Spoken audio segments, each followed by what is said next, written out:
So this is about the ninth time I've recorded this video because I thought I had it the last time, but for some reason I just didn't like how I was speaking in the video, so I'm just re-recording it. So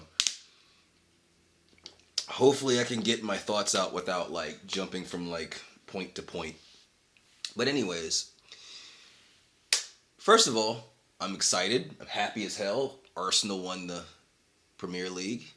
That's why I got the red in the background. Arsenal won the Premier League. I still have to get a jersey. I still haven't gotten around to that. It takes me a while to get sports jerseys. It took me a while to get the jerseys I do have for my other team. So, but I'm really happy about that, man. I really started watching the Premier League about like 10 years ago, and that was because some friends put me on when I was living. Was it 10? Maybe a little bit over 10 years ago when I was living in Los Angeles. Some friends put me on, so. And then the team I chose was Arsenal because I didn't really know much about it, but I just love like the name. I love the logo. I was like, this is pretty chill. I was like, all right, I'll root for them. And I started rooting for them. And I fell in love with the team, and ever since then, man, I've been an Arsenal fan. It's not I grew up in London. I didn't. I'm from across the pond. I'm from the United States, so. But I root for Arsenal. Arsenal's my team. Arsenal's been my team for the last 10 plus years. So, yeah, and I got to get a jersey. But Daddy been broke. Daddy has been broke like a mother. Like I said, the other jerseys I got, usually I got them on markdown. And Premier League jerseys aren't that expensive, but I just never got around to it. But I will. Before the end of this year, I will get my Arsenal jersey. I told myself if they win the Premier League championship, I'll get a jersey. And they did. So, off that, really happy about that. But tonight, what did I want to talk about tonight? So, I've been hearing a lot of crap online, and I just kind of want to like provide my input on this whole topic because I think we're at a point now as people where we're missing the point.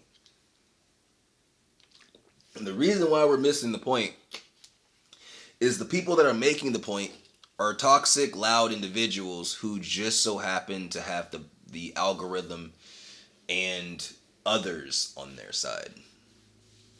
People with a lot of influence and power. But I'm going to set the record straight for those who watch these types of videos, who watch this channel, and, who aren't really trying to engage in the pointless content that is being pushed by the internet, the algorithm. So, one, I want to make this one thing clear. I don't want on this channel to talk about any gender war sort of bullshit. Because I can't think of a better word for it, but bullshit. And the reason why I call it gender war bullshit is because that entire thing is a psyop. It's a psyop to divide us. What it does is it takes the most ignorant, the loudest, most ignorant, the ones that clearly grew up in a toxic situation, who clearly never learned how to take accountability, who clearly weren't raised correctly. They take those individuals and they give them a platform and they give them viewership and they give them everything. That way their voices drown out any logical voices that may be in the crowd. And and this really started to like take shape. I mean, it's been always a bit of an issue, but it started to really become rampant around 2020, right? During the pandemic. And I think it's because a lot of us were forced to be with each other, so we saw the worst in each other. And a lot of us never really truly understood how to be authentic. And when we were stuck with each other for that period of time, we had to face a lot of things that we wouldn't normally face in our daily lives because our lives were so filled with excess, like work and, family stuff and different things outside, hobbies, whatever. We had so much noise going on. We never really looked at the authenticity of the connections we had in our lives. And so a lot of people fell out. A lot of people got divorced. A lot of people, you know, it didn't, broke up.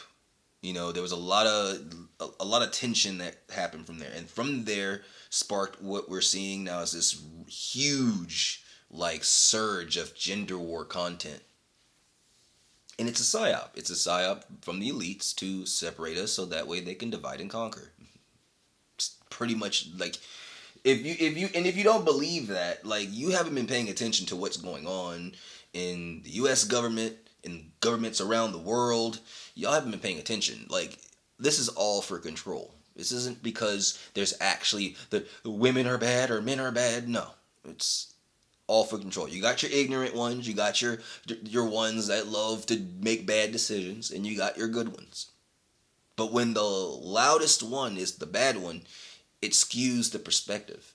But it also influences people to feel, well, what's the point of being a good person? What's the point of making good decisions if I'm not going to get recognized for it? This person is clearly making horrible decisions in their love lives. They're giving horrible advice, and they're getting a platform, they're getting money, they're getting accolades. Why should I push healthy content and I'm not going to get any of those things? Well, that goes back on the theory of what's the point of being a good person if there's no benefit from it? Well, if you think like that, you're not a good person. It's supposed to be instinctual. That's what separates us. You think it's stupid, but this is instinct because we understand what goes on the other side of not being a good person. We understand what hides behind door number 2. You think you know what's behind door number 2. Door number 2 may take you so far, but then at some point there's always a drop, and depending on how much you've done, it's a lot. The drop can be bad to worse. But again, that's for people who actually understand how this reality works. So yeah, y'all can keep doing things and think there's no consequence. And I'm not talking about hell. Hell is its own sort of construct. I'm talking about there will always be an ultimate consequence because things have to balance out. That's the way the universe works. Nothing's like energy cannot be created nor destroyed. It's transformed. It's transformed to adapt to the current circumstances. When the pendulum swings one way, it has to swing the other way. It's not going to just stay in one side, guys.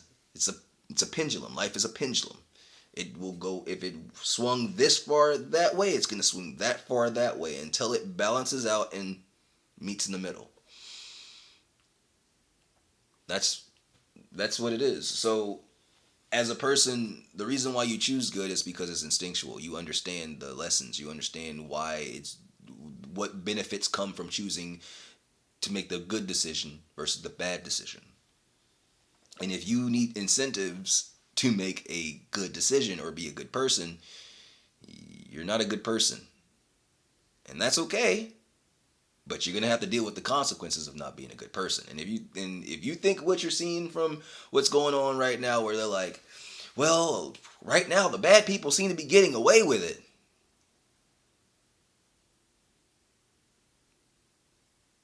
That's the joke. Because the greatest joke, the greatest trick the devil ever pulled was I can't even get it out now. The greatest joke that the devil ever pulled was convincing people he didn't exist. And what I mean by that is the greatest lie you can believe is believing that you don't get what you pay for. You don't get what you sign up for. You are going to get what you signed up for. It may look great, but there's always consequences. And the consequences may not directly fall on you, the person. But the consequences will eventually affect what you've created, the things that are a part of you. The things that are you, whether it's your legacy, your kids, the ones you care about, you're never gonna run away from that. And unfortunately, that's life. People will tell you different. Like nothing's gonna happen to them. Nothing's gonna happen to these people that make bad decisions. No, you always hear the story. Life humbled me. The universe humbled me. If you think you can escape absolution, no one can escape absolution. It's part of the experience. Everyone has to go through it. Everyone, no matter what it looks like. But off topic. No, I wasn't off topic. I'm going back into topic. I just spent a whole freaking couple minutes being on a tangent. I've been seeing a lot of content where men, women, no matter which gender, or I haven't really seen a lot of non-binary people doing this. I mean, I could be wrong. I haven't really been seeing them doing this, but it's usually like this alpha male or this alpha female, and this they either belittle good men, belittle good women, vice versa. And I'm like, for instance, they're like, good men are boring. Good men don't provide that excitement. They don't provide that challenge I need. Okay, cool. Fine. And then you got the guys, which is usually not guys saying this. It's usually a lot of like girls assuming guys think like this, which is weird. That guys don't want the girl that's good because she's boring. And then there's some dudes that are like that. It's like I don't want the girl that doesn't that's prudish. She's boring. And if you think like that, if you have any of those mindsets, whether you're a male or female, where you don't want a decent person, you don't want a person that's not out here in these streets, please go search for that. There's a lot of that out there for you. But for those of us who don't want to engage in those street activities, leave us the fuck alone. Yes, you are right. You need to go be with the bad boy because he provides you with a lot more like excitement. He provides you with that thrill. Go be with him. I can't tell you how that's going to end. Usually it doesn't end well. I heard a story about this one chick today who got lit up by her baby daddy who also killed another dude, and then the same baby daddy lit himself up. So now their son doesn't have any parents. But that's the bad boy she wanted. And then I had a friend of mine back in high school who was dating this toxic chick, and I was like, hey man, if you're gonna bring her around, I'm letting you know she can't come around here no more. She would just start arguments with me for no reason. She got mad at me one time because the car that I pay for, the insurance that I pay for, she wanted to listen to music when I was listening to a podcast to pick them up from somewhere or drop them off somewhere. And mind you, I'm like, she got upset. She's like, can you put something that everybody can listen to? I'm like, ma'am, this is my car. I pay the bills. And you're interacting with him. You guys are snuggling with each other. Y'all talking to each other. Y'all don't worry about what I'm doing. I'm listening to something to keep me focused on the road. Can you focus on what you're doing back then? Also, you don't pay the bills in this bitch. You don't pay the car note. You don't pay the insurance. So please keep what you got to say to yourself. Then you came to my house, got off of work from school. I had just got off of work. I had a day of school and work. It was a full day. Got home, tried to get some relaxation. She's sitting on the couch with my friend who was living with me at the time.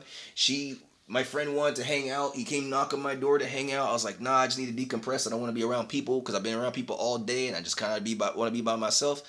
She got offended. I went to go fix some food. She goes, oh, you think you're too good to hang out with us? I'm like, I'm just trying to decompress from the day. Like, there wasn't anything personal. Long story short, that delved into a whole back and forth. And I was just like, woman, you need to get the fuck out of this house. Like, you don't live here. Oh, you don't pay bills here to freaking come here and start mess. Like he lives here, you don't. And he's like, well, I live here, I can stay here. I was like, well, yeah, you can stay here if I live here. Well, then y'all can get the fuck out of here. You're not bringing that bullshit in my house after I got out of fucking. Well, it wasn't my place, but you're not gonna bring this shit in here after I'm just trying to decompress from work. No, get that out my face. Get that shit out my face, please. Get that shit out my face. No, no, no, no, no. If you want to go and watch movies and TV, do it over there.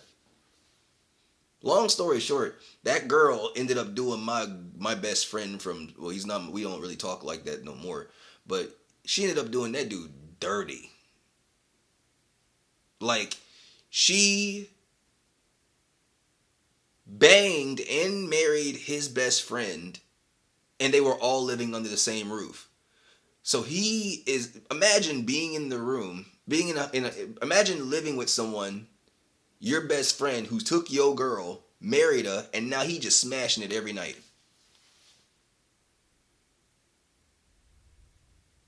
Consequences. If you want to chase toxic, chase toxic.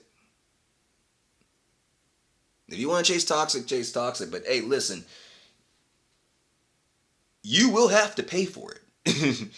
And don't come out here saying, well, I chased the assholes. I went after the assholes, but now I've healed.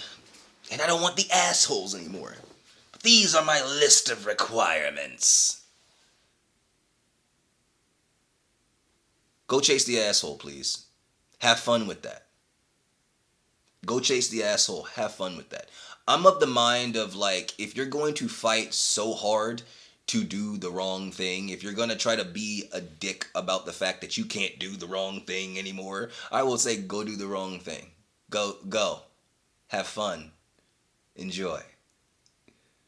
If you're going to get mad at me because I'm telling you not to touch the hot pot, I'm going to and get to a point where I'm just joking. I'm not really going to do this. This is just me being exaggerating. So like, you would do that, Tyler? No. But I'm of the this is speaking metaphorically. I'm of the mind of like, if I tell you not to touch the hot pot because there's hot contents in the pot that is cooking on the stove, and you keep fussing at me like, you can't tell me what to do. If I want to touch the pot, I'm gonna touch the pot. Touch the pot. Matter of fact, don't just touch the pot. Put your hands on it for a good 30 seconds. And then after you're done, grab the pot, open the motherfucker, and dump the contents on you and let it scald you to death. Since you want to freaking defy shit, have fun. I was just trying to help. That's how I'm like, okay, cool. You want to go do it? Have fun. But your life is in your hands. Because at some point, y'all can't just come out here blaming innocent folks for your bad mistakes, whether you male or female. You made bad decisions in love, you jaded? Shit. Sorry. Sorry. Like, you shouldn't have been chasing a spark. You should have been trying to figure out, okay, does this person love me? Does this person actually give a shit when I'm going through stuff? Are they there when the worst of the worst happens? Are they listening to when I'm burying somebody or I'm talking or I'm losing something? Are they there for me no matter what? Do they give a shit about me? Is it not just about like physical contact? Can I build a friendship with this person? Can I build something special with this person that can stand 20, 30, 40 years? Where we're in our 60s and 70s and we still play. Like we're still playing video games together, or we're still playing board games together, or riding bikes together in the park or some shit. That's not something you I mean, I'm not gonna say it's not. You can find it in a spark. But you know how rare that is? Ladies and gents, do you know how rare it is to find somebody and be like, it was a spark and it was love at first sight and we've been married for 60, 70 years and I don't want to, there's not a day I... No. That does happen. but it's a lot rarer than the actual phenomenon. The actual phenomenon of falling in love with the person and loving a person. That takes getting to know a person from an authentic place, not with barriers saying, well, if you don't make six figures, this, that, and the third, if you don't look like this, if you ain't petite, if you ain't this, if you don't have, this type of skin and that type of, no. If I look at a girl, I was like, if I look at a girl, the first thing I think of is that, like, let me get to know this person. Let me see what, if I'm attracted to whatever. I'm attracted to women of different shapes, sizes, and whatever, because that's not really important. I've been attracted to girls who are on the heavier side. I've been attracted to girls who are on the skinnier side. I've been attracted to girls who are short. I've been crazy for women who are tall. Like, by the way, if you like a 6'7" chick or 6'8" chick, listen, I love tall women. Now you gonna be taller than me, but if that's not a problem for you, I'm I love it. So it's like we ain't gotta complain about it. Like, I don't care about any of this shit. I seen these videos, these tall girls and these dudes getting freaked out. But the girls are tall, like, and she just showed up and she's like, I don't, regardless of the video, like, doing some sort of like affection. I'm like, you got me. What you talking about? Let's go. It's over. I'm joking. No, I'm not joking. I like tall women. I ain't got nothing against tall women. I don't care if she taller than me. That shit hot. Like big girls are hot. What you talking about? Anyways, but the thing about this is that, like, if you got all this, the point I'm trying to make is, if you got a fixed perception of what your person's supposed to look like, you've been psyoped. You don't know what they're gonna look like. You can go to the store right now, strike up a conversation with the person, and you get to know each other and realize, where this person been all my life. It could be the best friend that has been with you since high school, and you didn't give him his chance because you just never thought to look at him that way, and then all of a sudden y'all start talking, and he's like, whoa, shit, yes, we can do this. Sexual attraction grows with intimacy when you get to know a person, because you'll think. Now, obviously, you got to go for people that you're, like, somewhat attracted to. I'm not gonna say go for somebody who's like 800 pounds and can't get out the bed and some shit. Like, no, I'm not gonna do that to y'all. But at the same time, like, yeah, she's a sweet girl. Sweet guy, cool guy. He's in decent shape. He takes care of himself, even if he's a little on the heavy side. If you like the heavy people, like, if you like heavier people, that's fine. I don't give a shit. It's good. I know a lot of, how many dudes I've met who like bigger women. So who gives a shit? No one's cared about that. We don't care about your body type. If you thick and you got a good heart and you sweet and you love us, here's something, like, ladies. I know I have a lot of women that watch my channel. If you love us, that's it. That's crazy, ain't it? We don't give a shit about how big you are. And some of us do. Now, mind you, if you an unhealthy fucking weight where it's just like, baby, you gonna die. Like, yeah, then of course, yeah, don't do that. But if you a little bit on the heavier side, you got a little thickness to you, there's men out here who would kill to be with you. If you're skinny and petite, there's men out here who would go to war for someone like you. What doesn't win with guys and shit, even with hell, I don't really speak. I'm not a woman, so I wouldn't know what wins with y'all. You know, but what really wins with a dude is if you just love us. That's it. Like, we're not expecting you to, be love us and be loyal to us. Love us and be loyal to us. And I'm talking about dudes that are loyal, not the dudes that want you to be loyal, like rules for thee and not for me type of dudes or women. No, the guys that are loyal, we just want you to love us and be loyal to us. We don't. We can see that we can trust you with our deepest, darkest secrets, with our pains and sufferings, man, we will marry you on the spot. But you gotta be willing to walk that walk even after the ring is on. If you can't do that, then you shouldn't be married. You should just live your life as a single person, have the fun escapades, and live life on your terms. But if you want a relationship, you need to start looking for healthier options. Start to get to know people. Don't go in there with a full checklist of what they have to look like. Just talk to someone, get to know them, mingle with people, get to know people. And I guarantee you at some point you're going to meet the right person. Or if not meet the right person, you might find the right person was there the entire time. Life happens mysteriously. You just got to give it room to do it. But going in there with a checklist and it has to be like this, it has to move like this, he has to move like this, she has to look like this, you're going to fail. It's a psyop. It's a Hollywood psyop. So, I hope you guys enjoyed the video. If you did, please like, share, subscribe, hype this motherfucker up if you want to. I will catch you in the next video. We're going to talk about Abba and Preach, more of Abba being on demon time. But yeah, I hope you guys take care. Don't indulge in this fucking goddamn gender war slop. It's a psyop. They're just ignorant people with louder voices and bigger platforms, and the algorithm is working in their favor to push a certain message to do a certain thing. Don't engage. I fall victim to engaging sometimes because it makes me mad. And you go like, Tyler, but on Twitter you retweeted and liked and yeah, I got mad. Daddy got mad. But don't do that. Don't do like me. Avoid it. Block these accounts. Stop watching these creators shit. I'm sorry. Like we gotta start creating healthier dynamics. We gotta start because it's gonna get bad if we don't. Anyways, have a good one. Broke ass niggas.